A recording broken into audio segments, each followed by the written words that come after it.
now we're going to talk a little bit about the NBA preview and predictions for the season. So as you all know, NBA season is coming up really shortly, starting up next week. Me and Roach now, we're just going to go over some previews and predictions, and we're going to talk about both conferences, Eastern and Western Conference, just some predictions and the standings. We're also going to talk about some player predictions, and then I have a bold prediction. I don't know if Roach has any as well, so we'll jump right into that. So first, we're going to start out with the Eastern Conference, and I kind of broke this down between like non-playoff teams, like bubble teams, like teams who can make it or are on the bubble of making the playoffs, and then finally is like a tier of playoff teams. So I'll start with my four. I have like four non-playoff teams I think have no chance of making the playoffs, but we'll see how it goes. And for 15th place in the Eastern Conference, I'm thinking the Cleveland Cavaliers. They finished last place last year, and I really don't think they had that great of an offseason personally. I know they have Colin Sexton, Kevin Love, Andre Drummond, so that's not a bad three, and they have some other young talent. I know they have like Kevin Porter, Thon Maker, Darius Garland, pieces like that, but they're still really young, really inexperienced, and I still think that it's going to take some time for them to develop. So that's 15th. 14th, I'm thinking the Detroit Pistons. I was actually listening to ESPN the other day, and they said that they think the Pistons had the worst offseason out of any NBA team. I know they have D Rose, Blake Griffin, and Jeremy Grant, but they lost Andre Drummond, Reggie Jackson, Luke Kennard, who are some of their leading scorers, and they didn't really add any pieces. I know they have Killian Hayes, who's a good piece. They have Jahlil Okafor, who hasn't really shown the potential he had in college, and Josh Jackson, another one who hasn't really showed that potential, but they're my 14th place. 13th place, who I have right now, is the New York Knicks. Julius Randle, RJ Barrett, Alfred Payton are their top three. They did lose Marcus Morris and Bobby Portis, but they added Obi Toppin in the draft. They really like that pick, and they still have some pieces. They picked up Austin Rivers, Frank Ntilikina, Dennis Smith Jr. So I'm looking for them to take a little bit of a step, but I still don't think they're going to be anywhere near making the playoffs. 12th place, I have the Chicago Bulls. Zach LaVine, Lauri Markkanen, Kobe White. That's a good young core.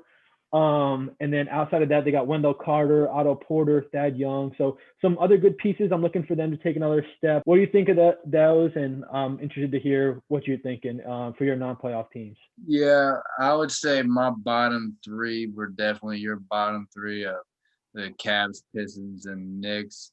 I don't see them really having a chance. I'm going to give the Bulls a slight edge into the next group of being on the bubble just because we got Pat Williams getting drafted not only just from Florida State but from Charlotte, so repping the hometown.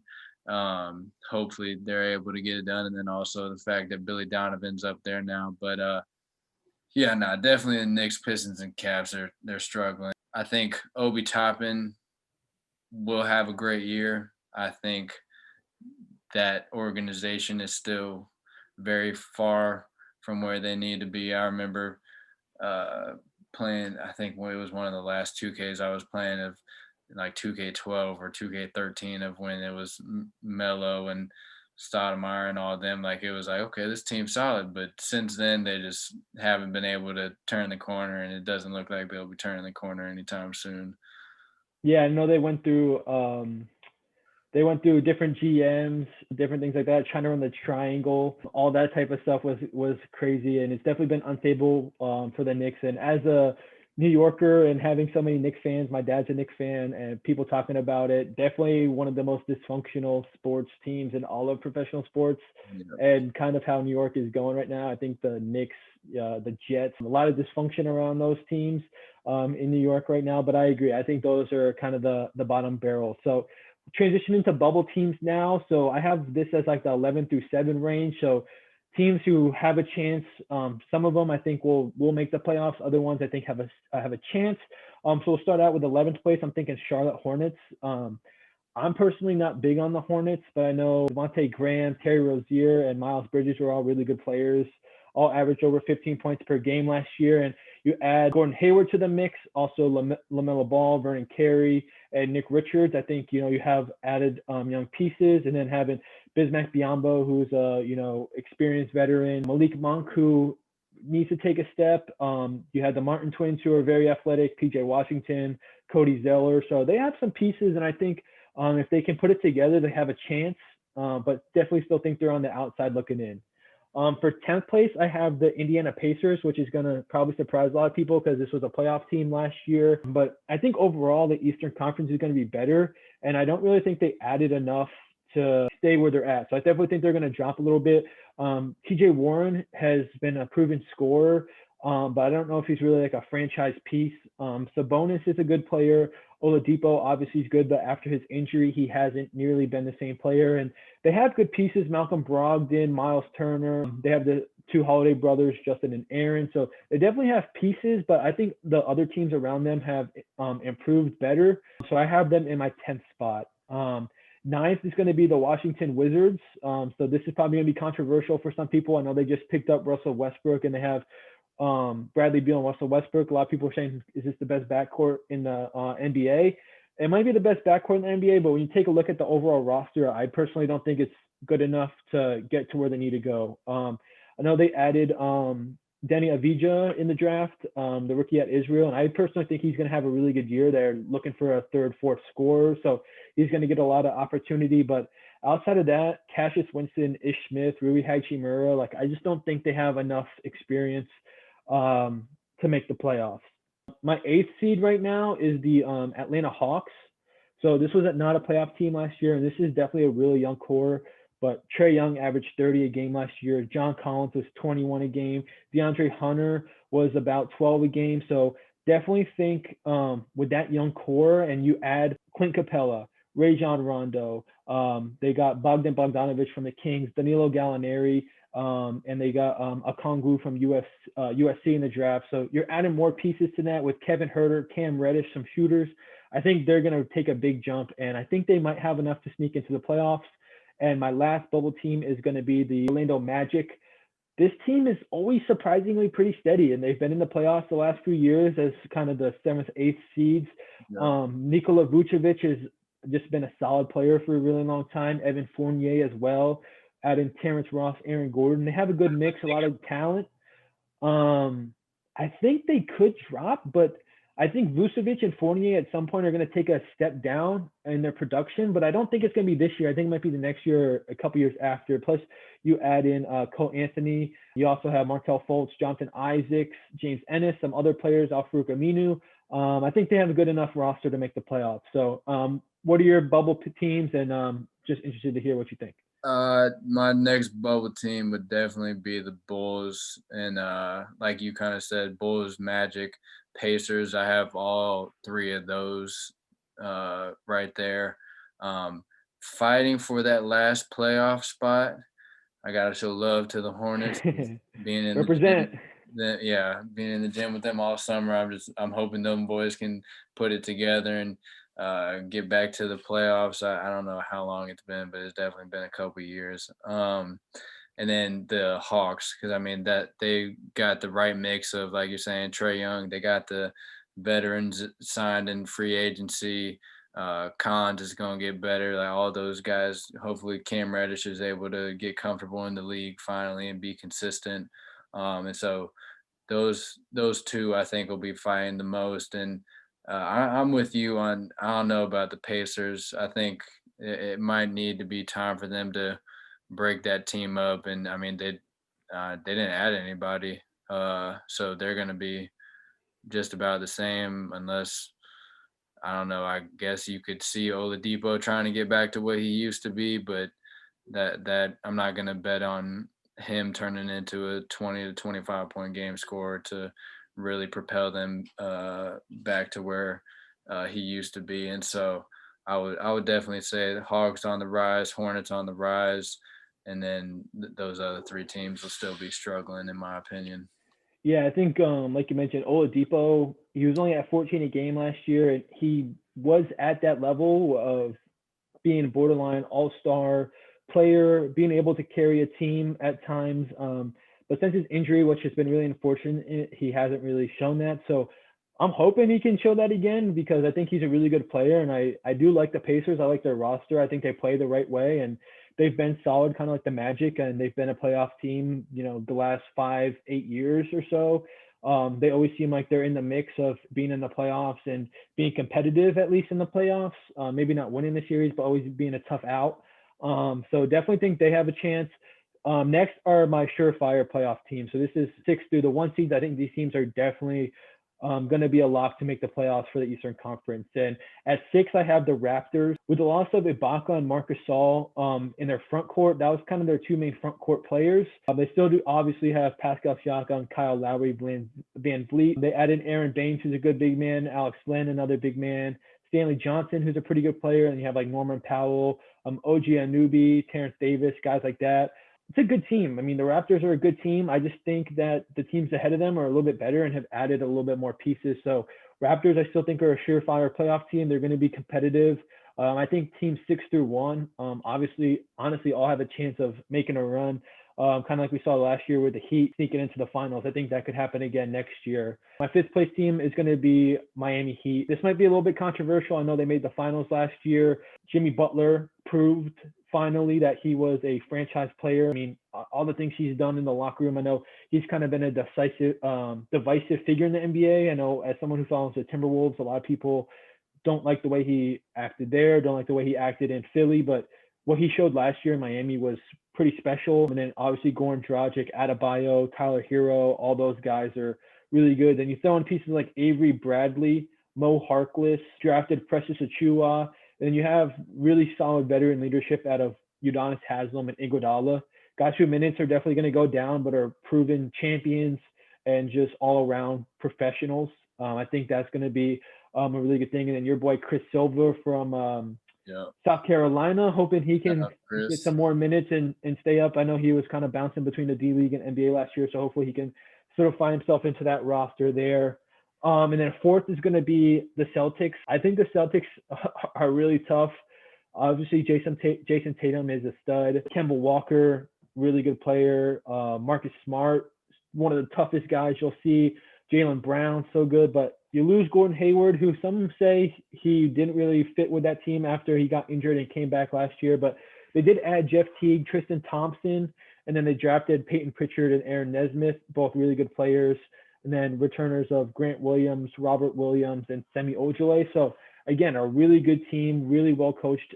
Brad Stevens, gonna be a tough out. I just think they're gonna be in the 4th spot because my next team I think is gonna take a big jump, and that's the Philadelphia 76ers. So I have the Sixers as my 3 seed. Joel Embiid, obviously Tobias Harris, Ben Simmons are all still back. That's a really tough 3, really long, really athletic, really dynamic 3. I know Ben Simmons can't really shoot the ball, but he's so good at making plays. And if he can just start knocking down some shots, they'll be tougher. But they did lose Josh Richardson and Al Horford, but they picked up some really good pieces in Danny Green, Dwight Howard, Seth Curry, and then they drafted Maxey out of Kentucky, and then they also added Terrence Ferguson. So really tough roster there. With Doc Rivers now, I think they're going to take a step. And I really think the Sixers are going to compete for Eastern Conference title this year.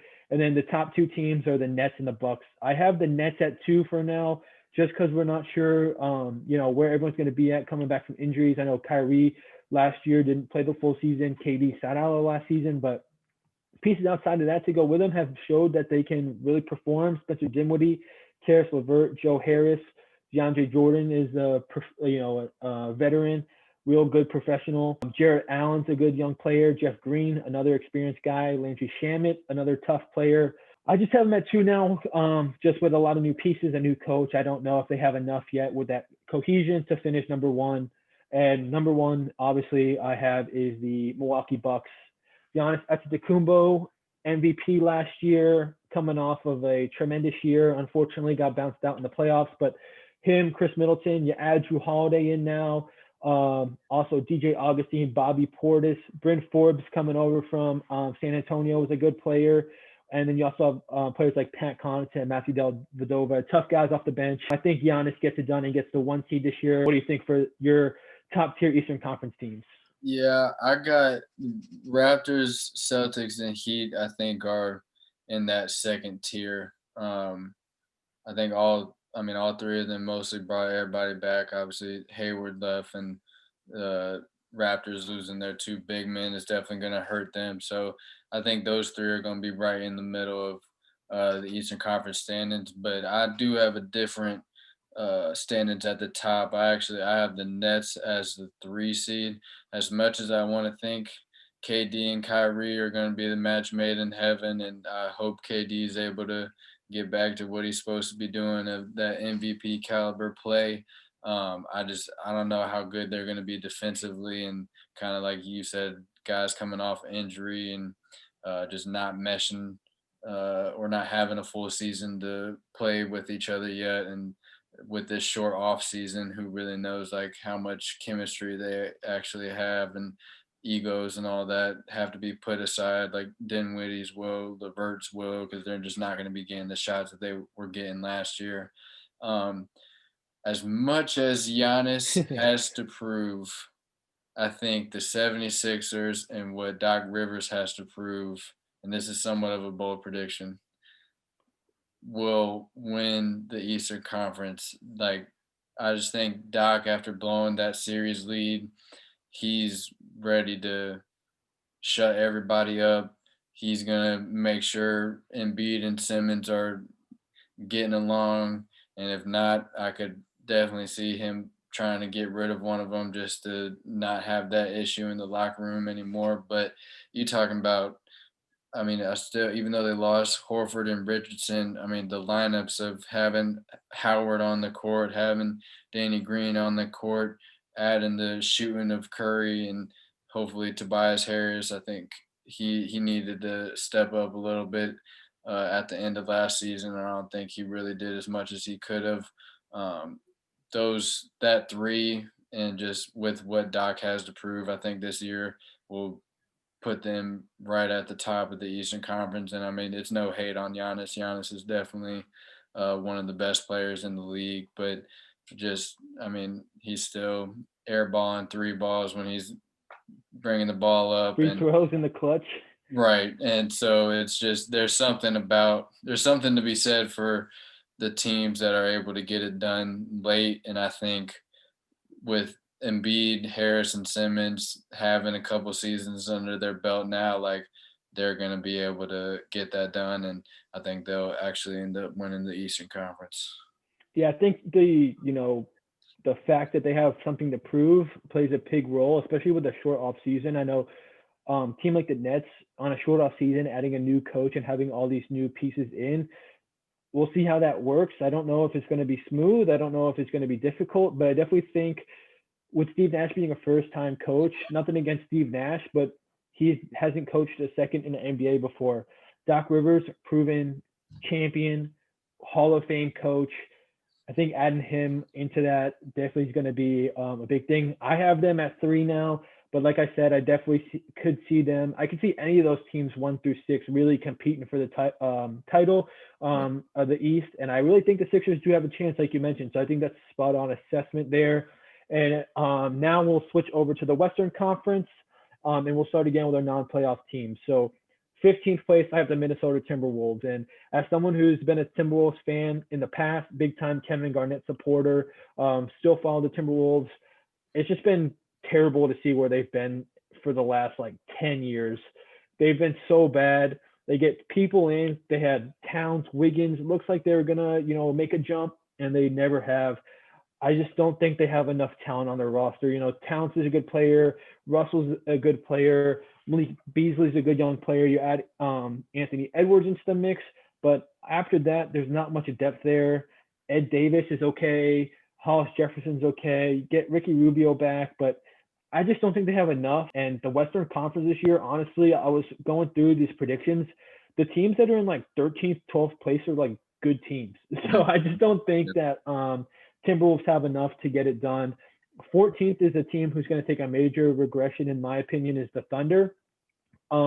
They kind of set themselves up for this with trading all of their players for picks, which is going to be interesting to see, kind of like the trust the process back in the day with the Sixers getting all those picks. I think it's something like 17th first round picks or something like that. In the next 7 years or whatever, yeah. Yeah, so I mean, they're going to be able to rebuild that, and they're going to take a step back. I mean, if you lose Chris Paul, Steven Adams, Dennis Schroeder, Gallinari, like 4 of your top 5 players, you're going to fall back. They've added Trevor Ariza, and they have Shai Gilgeous-Alexander. I think they're going to take a major regression. 13th is a team that I would love for them to make the playoffs, and I would love for them to do well, but I don't think that they have enough depth. and that's the Kings. Big Buddy Hield fan, big De'Aaron Fox fan. But after that, it's such a big drop off. You have Harrison Barnes, who's a good player. Marvin Bagley had a really good rookie year, so we'll see if his numbers go up. They added Hassan Whiteside, Jabari Parker. So those are two good pickups. But again, I don't think they have enough depth to get it done. 12th is the Grizzlies. John Morant obviously is a stud. Jaren Jackson's a good player. They have Gorgie Jang, Brandon Clark, Valanciunas, Justin Winslow. So a lot of good young pieces. Dylan Brooks, but like they're still young. I don't think they have enough experience yet to really make a jump. So they're 12th for me. And then 11th, I have the Pelicans. Brandon Ingram, scorer. I don't know if he's a good enough player to really lead a team. Zion had 22 a game last year as a rookie. I honestly think his numbers will stay the same or maybe even drop a little bit. I don't see him taking that big of a jump in year two. I could see his numbers staying the same, but I really don't think he's going to go up to like 25 plus a game personally. They added Steven Adams, Eric Bledsoe. They drafted Kira Lewis. They got Lonzo Ball, obviously, Josh Hart, Jackson Hayes. So they have a lot of good young talent. Definitely a team to look out for in the next few years. But this year, I don't think they get it done. So what are your non-playoff teams for the Western Conference? Do you agree? Just like to hear your opinion. Yeah, bottom of the barrel Western Conference, I have OKC being the worst. I mean, you just, like you said, you're giving up the current for the future. So they're hoping Sam Presti definitely knows what he's doing. But as of right now, I mean, you're not going to be able to win in that conference with no real all-star. I got the Kings, and this is another bold prediction. I do believe James Harden will not be with the Rockets this year. And as much as it was exciting to see John Wall and Boogie playing with each other the other night, I can't imagine that team is going to win if James Harden is not a part of it. So I got OKC, Kings, Rockets, Timberwolves, all at the bottom. I think, like you're kind of saying, that the organizations are struggling. OKC is going for the future. Kings don't have enough depth. It's just they got a bad formula for how strong the Western Conference is. And I mean, most of these teams that I'm looking at are at the top. They got 2-3 all-stars on them. And so you're just as good or as bright as the future might be, it's not going to be enough to really win this year. I will say the one team, or actually not, two teams that you had at your bottom, the Grizzlies, I think, will be competing for a playoff spot, and Pelicans. I don't think Pelicans will necessarily be because of Zion. Like you're kind of harping on, I don't think he's going to be taking that much of a jump. He's not going to turn into a 25 or 30 point or even a 20, 10 and 10 guy in his second year. But if he is in fact getting 30 minutes, 35 minutes a night, he'll make a difference. And adding Steven Adams, and I think the Holiday loss will hurt them. But I know sometimes you'd be hating on Lonzo, but I'm thinking I think Zoe might be able to make a jump and push them into that bubble section. And so I'm looking at my bubble section is actually going to be Grizzlies, Spurs. I'm trying to give the Warriors the benefit of the doubt just because I think Curry's going to come back a demon. James Wiseman seems like a solid pick, especially to be playing with and to be learning from Draymond. And then Pelicans also fighting. They're kind of in that middle section of fighting for those last couple playoff spots. Yeah, so I think that's spot on. My bubble teams I have right now at 10, I have the Spurs.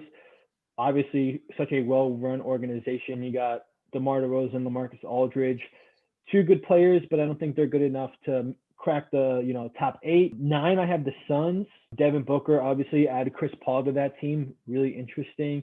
DeAndre Ayton had a really good year. Mikal Bridges is a good player. You add in Jay Crowder, Dario Saric. Guys like that are, really good pieces. But again, I just think they're young and not experienced enough to make the playoffs. 8, I have the Rockets right now, and I'll save my bold prediction for later. With the roster right now, I see them squeaking into the playoffs. With James Harden, obviously, 34 a game, leading scorer in the NBA, such a good offensive talent. add John Wall. Cousins looks like he's back healthy and is playing better than what he was when he first came back from his injury. You also have Eric Gordon, PJ Tucker, Gerald Green, Christian Wood, all good pieces, all really good scorers, athletic, kind of dynamic players. So I think they're my eighth seed as of right now. Seven, I have the Blazers. I personally love the Blazers, but I think this is an accurate spot for them. Lillard, obviously, stud. McCollum, good. Nurkic, good. I still just don't think they have. If they had one more star, they would be at that top tier. Nurkic is good, but he's not a top tier player. And McCollum is like a borderline all star. So if they had two surefire all stars, they'd be all right. But I have them at seven, and then six, I have Utah Jazz, another really good team that plays the right way. Donovan Mitchell, obviously a really good player. Bojan Bogdanovic is a really good scorer. Rudy Gobert, Mike Conley, Joe Ingles, Derek Favors, all such great role players and know how to play together. They've been together for a while, and I think they're a really solid team. So that's my 10 through 6. And I really think all these teams, again, have a really good chance at potentially squeaking into the playoffs or being tough outs in the playoffs. For my top of the or not top of the playoff, but for the guys that are going to be competing for that one seed and that home court advantage in the playoffs, I'm going to be honest. I have the Suns. I'm buying stock into the Suns this year. I would say that was my sleeper team in the West. I think Devin Booker, I mean, just watching him in the bubble and how hard those guys were playing for a coach and you talking about him learning from Chris Paul, DeAndre Ayton, like, yeah, he just had Rubio throwing him lobs and coming off screens, but you can't underestimate how much Chris Paul is going to affect that team. Just the fact that he was able to get OKC as far as he did this year speaks volumes.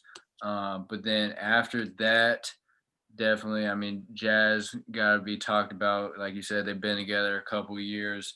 Trailblazers have what it takes to win, but not necessarily what it's going to take to beat those teams with the 2-3 All-Stars.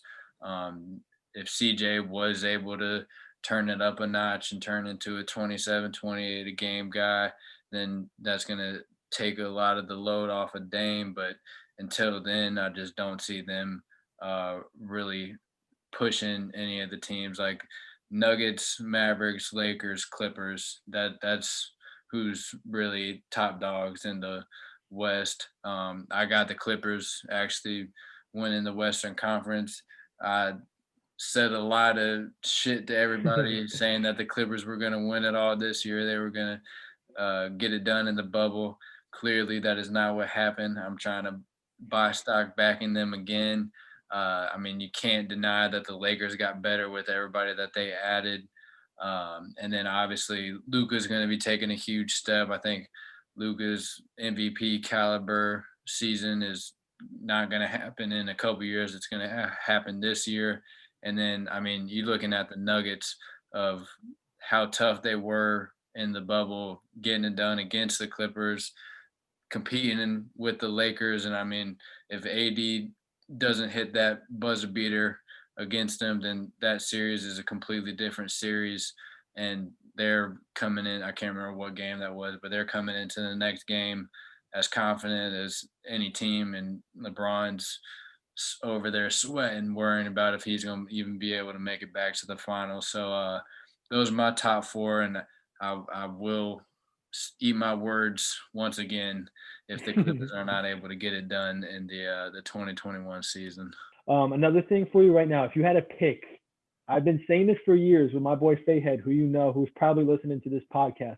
I've been saying this for years. I'm interested to see your answer. If you had a pick right now, the best young player in the NBA between Giannis Antetokounmpo or Luka Doncic, who are you taking?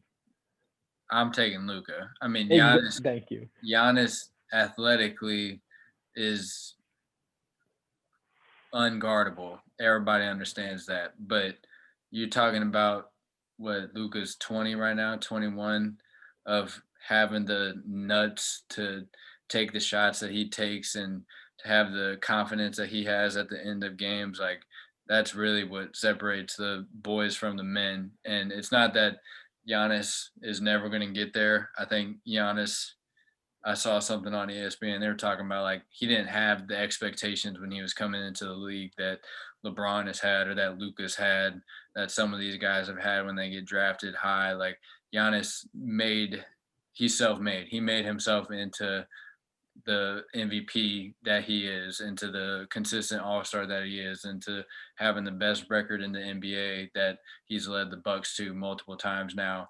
But I just think I don't know. There's just something when somebody has it, like they have it, and like Luka has it at the end of games, and that's who. If my job is going to be on the line, I'm going to want to trust it with Luka and not Giannis.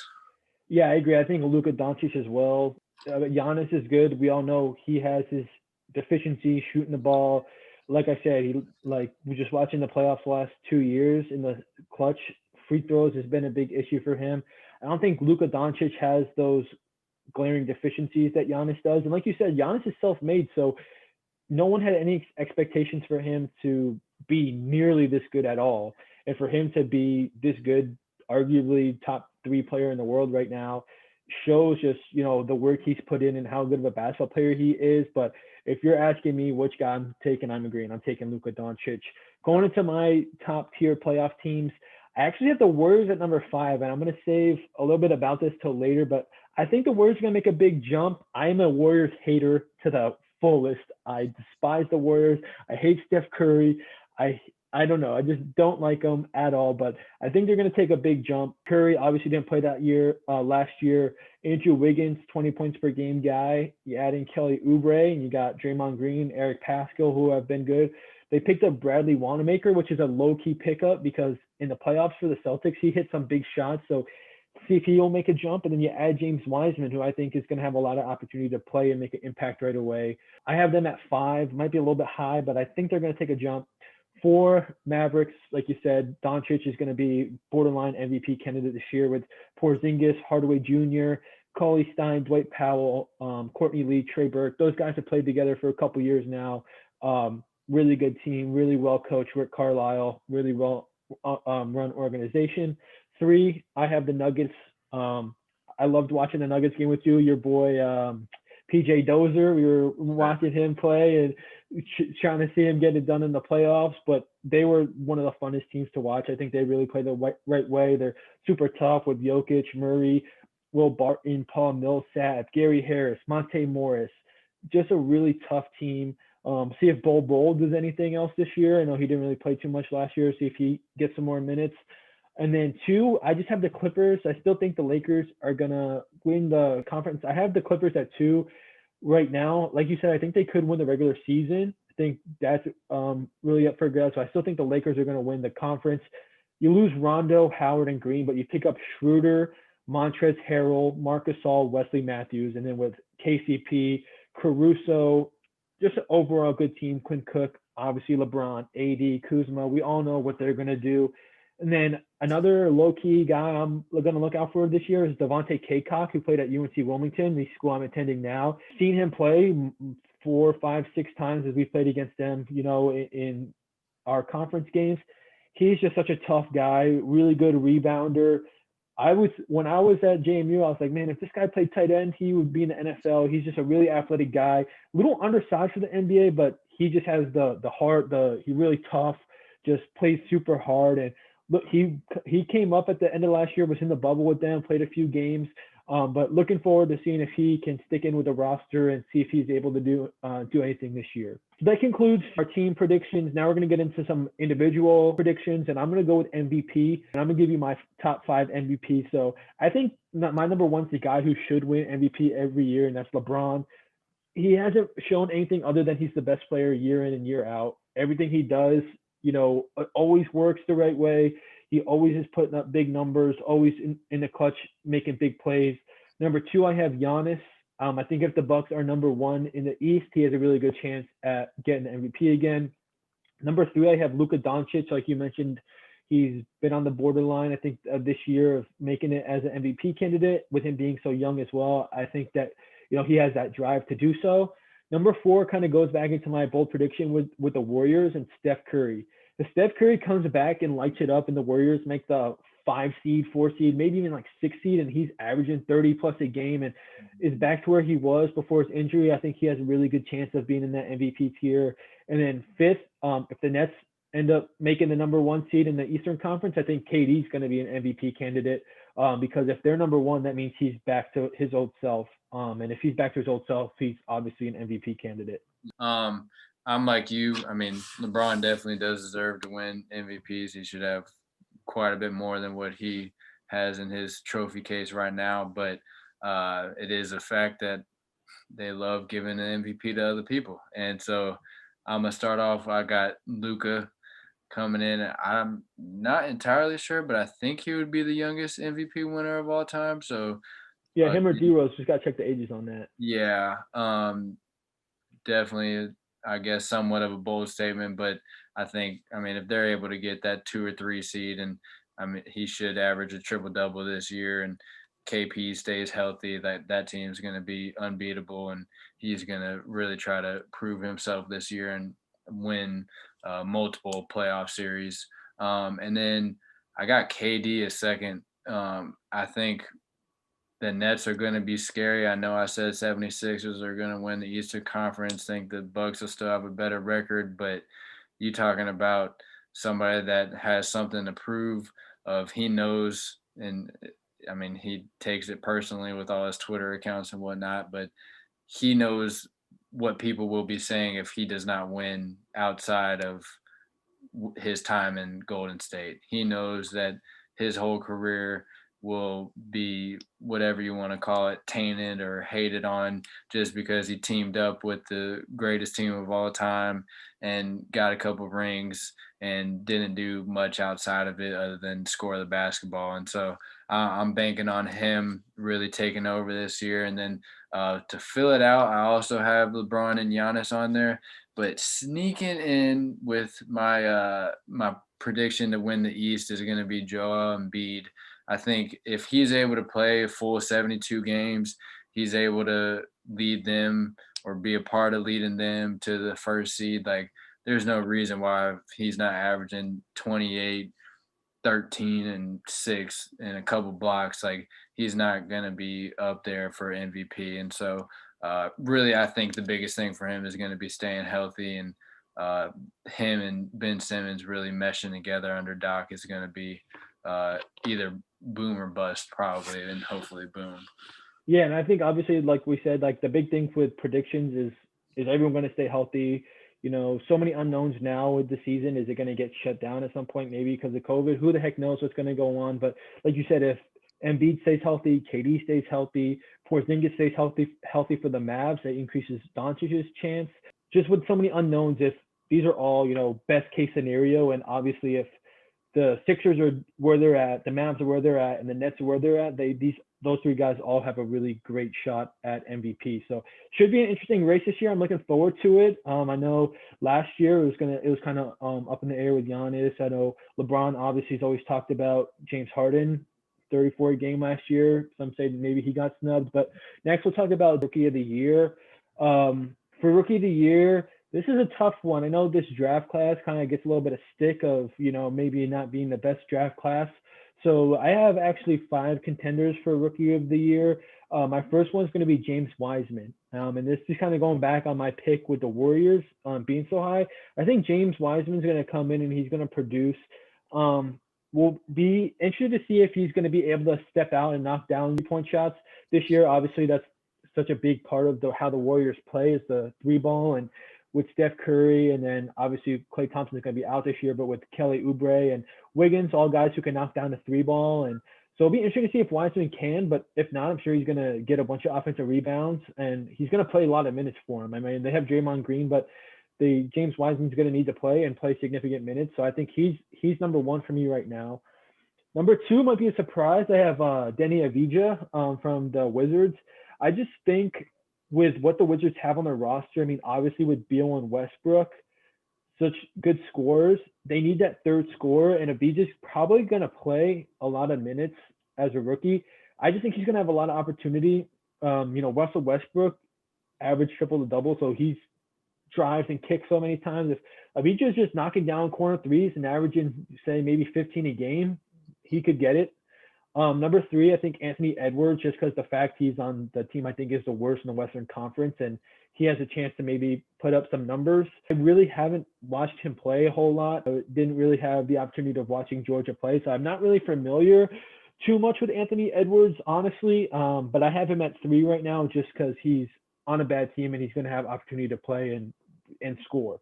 Number four, I'm actually going to do Obi Toppin. I think the Knicks, I think he's going to play a lot. And I'm kind of going against what I originally had here, but I think Obi Toppin has a chance, and I know he had a really good preseason game, his first game.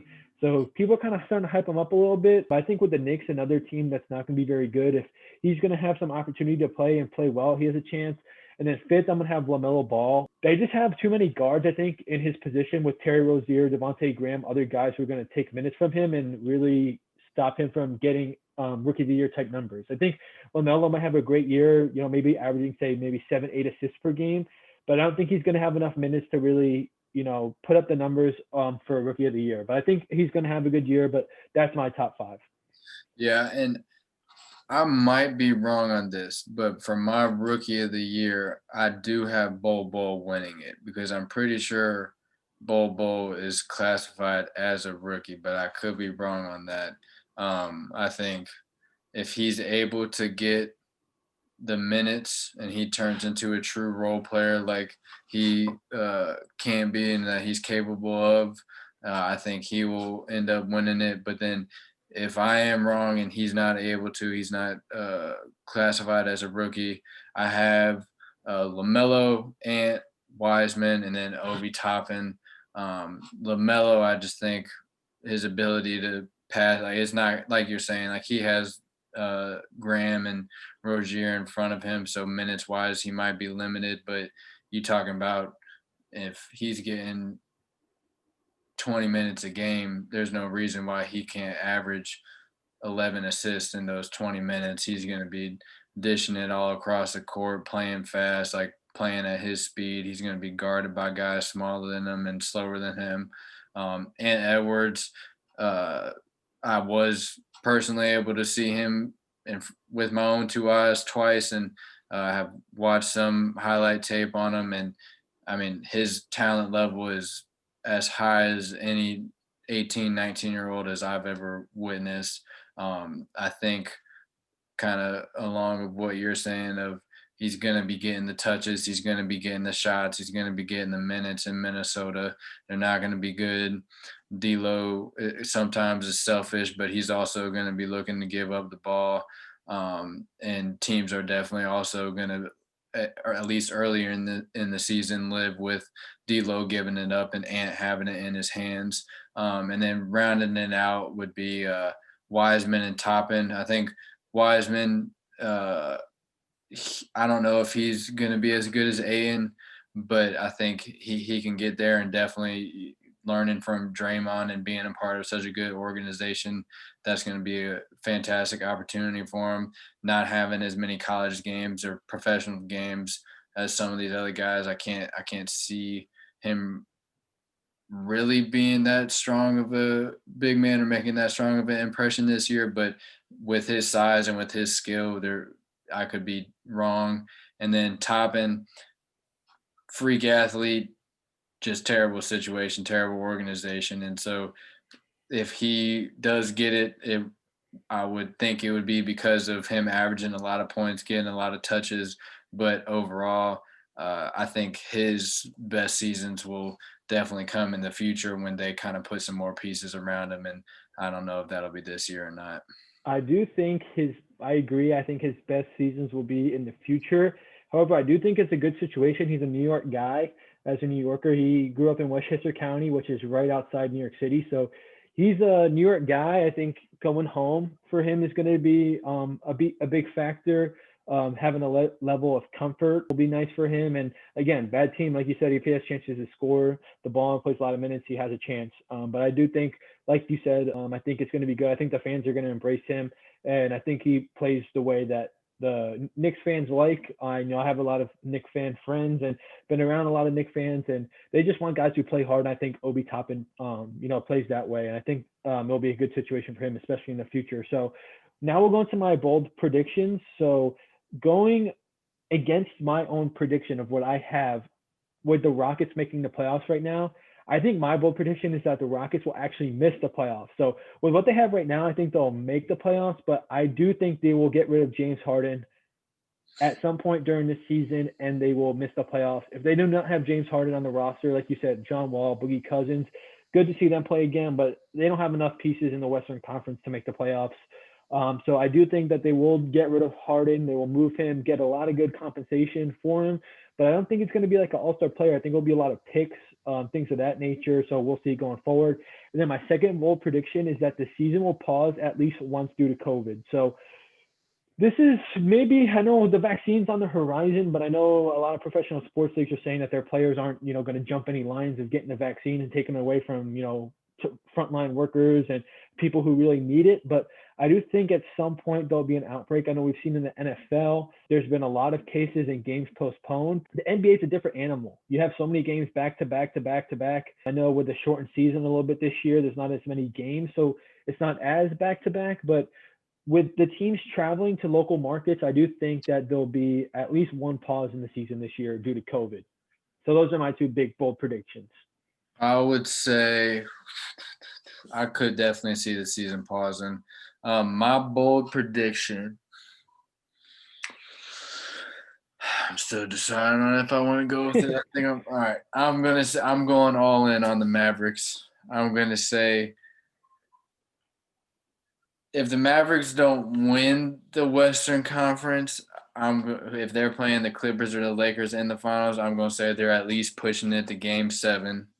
And then I think making another playoff prediction, I think not only did the Heat do it in the bubble, I think the Heat are going to do it again this year.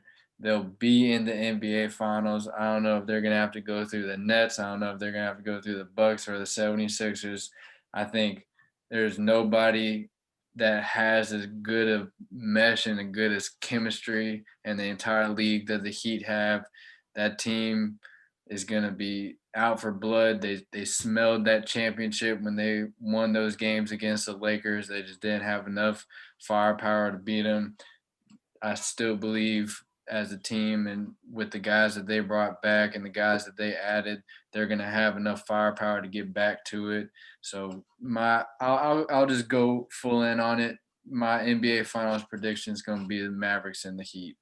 I would be all in for a Mavericks Heat Finals. I think that would be awesome. Luka Doncic, Jimmy Butler, Porzingis, Adebayo. I think those two teams, I would be all in for that. They're two teams I love watching. I think they both play the right way. A lot of good young talent. So I would be on for that. And yeah, like you said, that's a bold prediction, and we'll see if it happens. I know it's definitely a long shot. I know they always say dynasties are good for the league because they're polarizing. So people would tune in because they either love them or they hate them. So I would be all in for getting rid of the dynasties and getting rid of the Lakers. No dynasty for you, LeBron. And getting a new team in there with the Mavs, that would be cool to see. Young core. And then again, the Heat coming back for blood this time. Like you said, smelled the championship last year. Got a taste of what it could have been, but like you said, just came up against an absolute buzzsaw in the Lakers. But that's going to conclude this episode. Hope you guys enjoyed the NBA previews and predictions. The NBA is starting up here shortly, so we'll be interested to see how the season goes this season. I want to thank Roach for joining me. Roach, you're the first guest on the podcast, the second episode ever. So you're actually really the first episode ever, because the first episode was just me talking about what the podcast was going to be like. So I appreciate you on. I'm sure you'll be on many more times in the future. Really appreciate you taking the time out of your busy schedule, fit me in here. And hey, when we're done with this, let's go on and get Warzone, get some dubs. We're definitely about to get some dubs on Warzone. Just wanted to say, appreciate you having me on here. It was a good time to talk about all this. Looking forward to looking back at this and seeing what our predictions were. Yeah, all talked about. Definitely have to do like a reaction to our predictions episode once the season's over, see how bad we did. Yeah, that's right. And then, I mean, yeah, definitely whenever you got the time or in the future of being back on this, I'm always here for you, bro, and appreciate you. And let's get some Warzone dubs real quick. Absolutely. So again, that's going to conclude this second episode of the Only Hoops podcast. Thank you guys for tuning in, and we hope you tune into the next one.